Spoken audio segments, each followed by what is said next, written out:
그래서 그런 중요한 분들의 어떤 데이터가 국가 안보와도 연결될 수가 있고요. 북한이라는 곳의 상황만 봐도 기차에서 김정은이 내리고 나서 떨어진 머리카락이나 이런 것 때문에 이런 걸 유출될까 봐서 그런 걸 막 쓸고 있는 그런 모습을 본 적이 있을 텐데, 사실 그런 것들이 이제 국가 안보와 이제 관련된다고 볼 수가 있고요. 안녕하세요. 국립암센터 이재동입니다. 사실 그 이유는 정말 중요한 이유인데, 어떤 불변한다는 이유가 거기에 있는 것 같습니다. 예를 들면 나의 어떤 진료, 메디컬 레코드 기록 같은 경우에는 내가 어떤 그런 질병을 겪었던 그 사실 자체는 변하지 않겠죠. 네, 변경시키려고 해도 쉽지 않겠죠. 그래서 그 불변의 어떤 그런 데이터들을 어떻게 보면 누군가는 그걸 가지고 약을 만드는 데 쓸 수도 있고, 아니면 뭔가 어떤 피싱 메일을 보내는 데 사용할 수도 있고, 이런 이제 차이이기 때문에 굉장히 여러 방면에 쓸 수 있다라는 부분, 그리고 이게 바뀔 수 없다는 부분 측면에서 굉장히 의료 데이터는 가치롭고 굉장히 보호가 필요한 부분이 있습니다.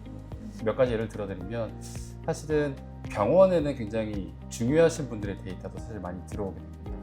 그래서 그런 중요한 분들의 어떤 데이터가 국가 안보와도 연결될 수가 있고요. 북한이라는 곳의 상황만 봐도 기차에서 김정은이 내리고 나서 떨어진 머리카락이나 이런 것 때문에 메디컬 레코드가 유출될까 봐서, 의료 정보가 유출될까 봐서 그런 걸 막 쓸고 있는 그런 모습을 본 적이 있을 텐데, 사실 그런 것들이 이제 국가 안보와 이제 관련된다고 볼 수가 있고요. 좀 상상력을 더해서 설명드리자면, 이제 어떤 범죄를 저지르는 이제 범죄자 입장에서는 이제 의료 데이터를 가지고 보통 보험들 다 가입돼 있으시죠. 그래서 건강보험을 이제 청구를 불법적으로 한다든지, 아니면 이렇게 모은 많은 의료 데이터를 가지고 어떤 이제 보험사나 제약사에 판매를 한다든지, 혹은 직접적으로 이거를 이제 어떤 피싱을 하는 데 사용을 해서 최근에 암 관련된 치료 받으셨죠? 라고 하면서 이제 메일을 보낸다든지 할 수가 있기 때문에 굉장히 다양하게 여러 방면으로 좋게 혹은 나쁘게 사용이 될 수가 있습니다. 바로 이제 환자 데이터 활용에서 가장 중요한 과정이 동의 절차. 병원에 한 번쯤 오셨으면 동의를 한 번쯤 해보셨을 텐데요. 근데 실제 현장에서는 이 동의 받는 것이 굉장히 어려운 일 중에 하나입니다. 한 3가지 정도 이유를 꼽아보면요. 이해에 대한 문제가 있습니다. 예를 들면 환자분이 동의서에 서명을 블라블라 하실 때 전문 용어가 굉장히 많죠. 데이터가 2차적으로 사용될 수도 있습니다. 이런 문구를 했다고 했을 때 과연 이게 어떻게 쓰인다는 것이 와닿지가 않죠. 그래서 그런 것들이 굉장히 이제 어려운, 그리고 충분히 필요한 그런 포인트이고요. 두 번째로는 감정적인 상황이 굉장히 좋지는 않습니다. 굉장히 심리적으로, 신체적으로, 어떤 정신적으로 굉장히 쇠약한 상황에 계신 분들이 많으신데, 그런 분들께 다가가서 어떤 치료 직후나 혹은 치료로 인해서 불거질 수 있는 어떤 여러 가지 부작용에 대해서 설명을 받아야 되는데, 그런 과정들이 굉장히 수월할 수 있을까, 그런 또 생각이 들고요. 그리고 이제 3번째로는 신뢰의 문제가 있습니다. 이 신뢰의 문제 같은 경우에는 그런 궁금증이죠. 내 데이터가 어디에 쓰인다는 것이죠. 뭔가 투명함이 좀 있어서 그걸 좀 더 신뢰하게 해야 되는데, 그런 어떤 것도 부족하다 보니까 특히 이 3가지 때문에 동의가 굉장히 어려운 부분이 있습니다. 민주님이라면 어떠세요? 민주님이 건강검진을 하셨을 때 이 데이터 연구에 쓰라고 내어주실 것 같으세요? 정말 이게 뭔가 제가 환자라거나 제가 원하는 약을 개발한다, 혹은 이게 정말 저에게 금전적인 이익이 온다거나 하는 식의 뭔가 제가 제공받는 가치가 있다면 쉽게 동의를 할 것 같은데, 그게 아니라면 정말로 이게 어떤 목적으로 활용되는 건지를 정확하게 이해해야지만 동의를 하게 되지 않을까라는 생각이 드는 것 같습니다. 말씀하시는 거 들어보니까 저도 그런데요? 네. 쭉 받아야겠는데요. 조금 이제 설명을 드리자면, 사실은 아주 중요한 말씀이세요. 이런 이제 암 환자나 어떤 환자의 데이터, 건강이나 어떤 의료 데이터를 가지고 어떤 약을 만든다든지 새로운 치료법에 대한 검증을 한다든지 그리고 어떤 조기 어떤 질병을 진단한다든지 이런 곳에 이제 쓰이게 될 텐데요. 근데 실질적으로 그런 연구에 여러 데이터들이 쓰였고 그 쓰임으로 인해서 치료나 약을 만드는 데 기여했다라는 게 실제로 많은 연구 결과가 나와 있습니다.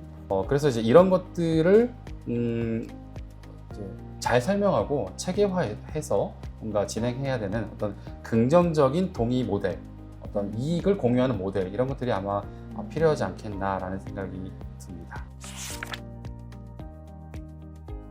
말씀대로 황금광산이라고 불릴 정도로 굉장히 공격의 대상으로 떠오르고 있는 현실이고요. 실제로 미국에서나 혹은 한국에서 실제로 그런 어떤 사례가 있어가지고 굉장히 큰 문제가 됐었던 그런 사례가 있습니다. 대표적으로 해외에서는 프로스펙트 메디컬 홀딩스에서 랜섬웨어 공격이 있었었는데 그때 당시에 1TB 정도의 환자 데이터가 유출이 됐었던 경우가 있었고 이때 다크웹에 50비트코인 정도의 이 데이터가 판매됐었다고 하더라고요.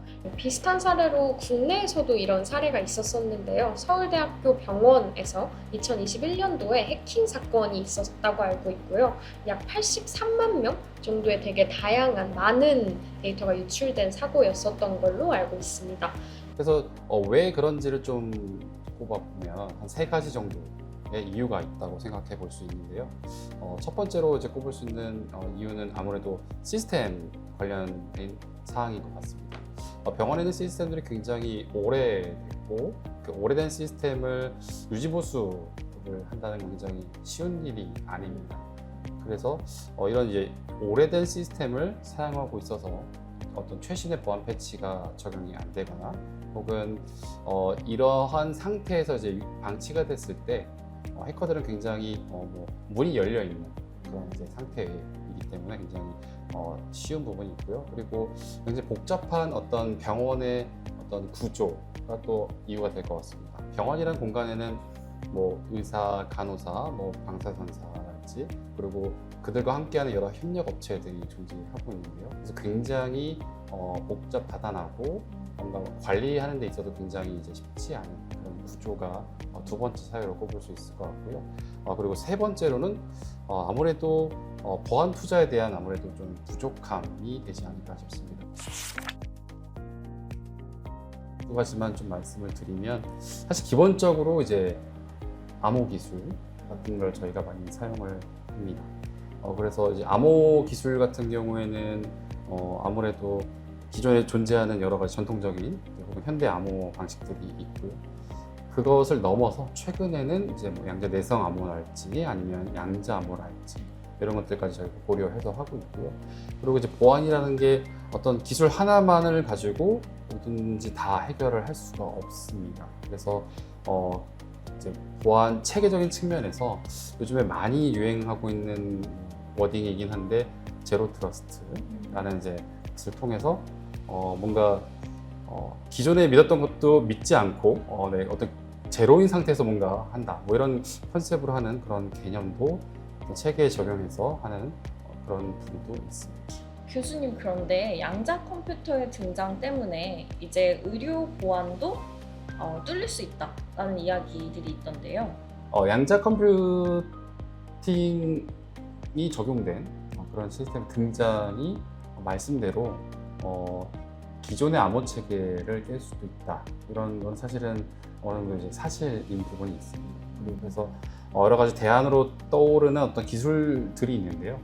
특히나 이제 동형 암호 같은 경우에 이제 다자간 이제 어떤 연구를 할 때 직접적인 데이터를 쉐어하지 않고 어떤 연산을 할 수 있다는 점에서 의료기관에서 굉장히 좀 높은 사용을 많이 하지 않을까 하는 그런 기술이